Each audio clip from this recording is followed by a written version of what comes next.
No.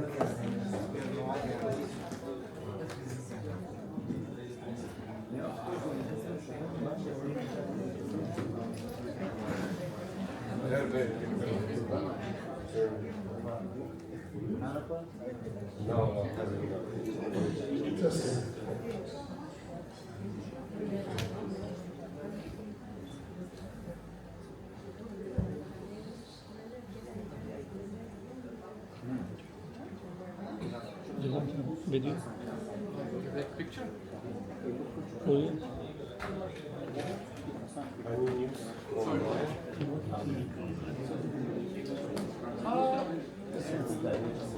That's an interesting, yeah. Just let me know when you. Yeah, that,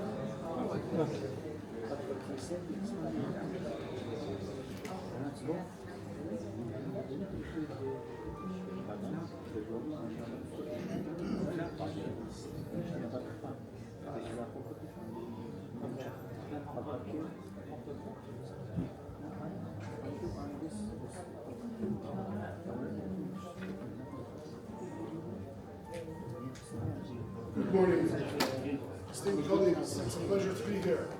Over the next 10 minutes, I'll be taking you on a journey to a small island with some very big ambitions. We're talking about the Kingdom of Bahrain and its fascinating strategic dive into the world of artificial intelligence.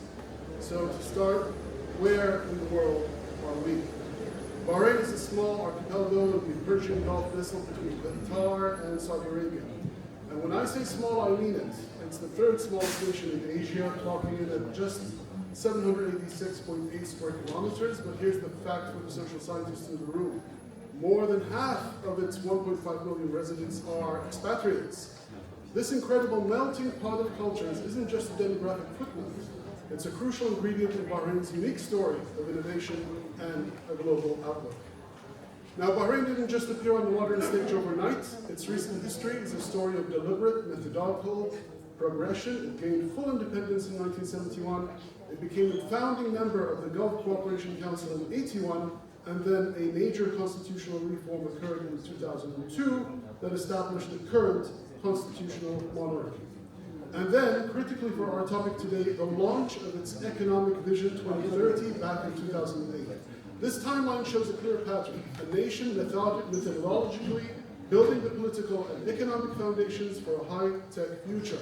So how is this country run? It operates as a constitutional monarchy, as we said, led by King Hamad since 1999. You have well-defined separation of powers, executive, legislative, and judicial, with a bicameral parliament and an independent judiciary.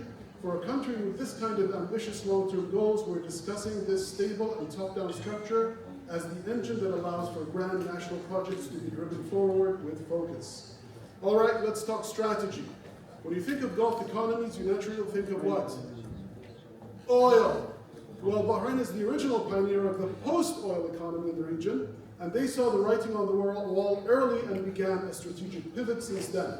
Their efforts have paid off, with the World Bank classifying Bahrain as a high-income economy. This gives them the capital to invest heavily in their new pillars: finance, tourism, and of course our star player for today, technology and innovation. And if we zoom in on the economic landscape, you can see the strategy in action. Financial services is the heavyweight, with over 400 financial institutions. Oil and gas, the traditional foundation, is what paid for the party, but its diminishing reserves are the very reason that diversification is urgent.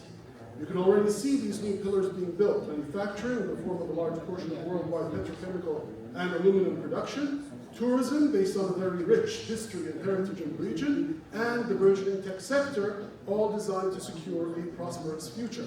Okay, now for the main event, AI in action. Bahrain has strategically positioned itself as the fintech hub for the entire Middle East and North African region. This isn't just talk.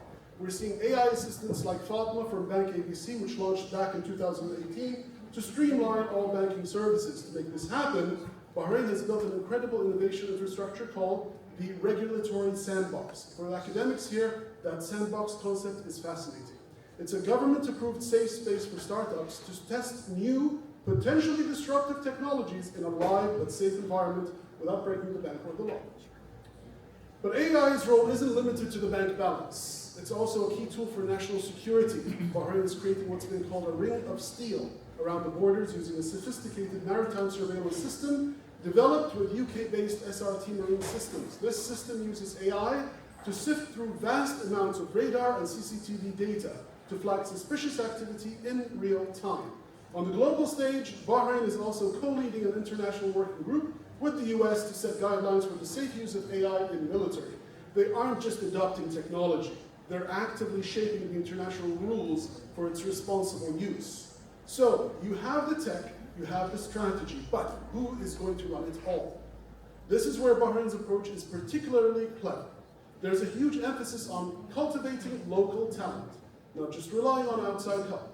A brilliant example is the AI Academy, a powerhouse partnership between the National Labour Fund team with Microsoft and my own institute, Bahrain Polytechnic. They've also teamed up with Amazon Web Services for a cloud innovation center that tackles real-world public sector challenges, from optimizing airport logistics to creating AI that can monitor and report plant diseases. As everyone in this room knows, with great technological power comes a great need for governance. Bahrain is tackling this head-on. Their upper house of parliament, the Shura Council, has already approved a comprehensive AI regulation bill. It's a proactive framework that addresses the big ethical issues: privacy protection, preventing discrimination, and ensuring responsible use. Of course, debates around enforcement and potential misuse remain, but creating this legal framework before the technology is fully mature is a crucial and commendable step. To bring it all together, what have we seen? Bahrain is executing a deliberate, multifaceted AI strategy.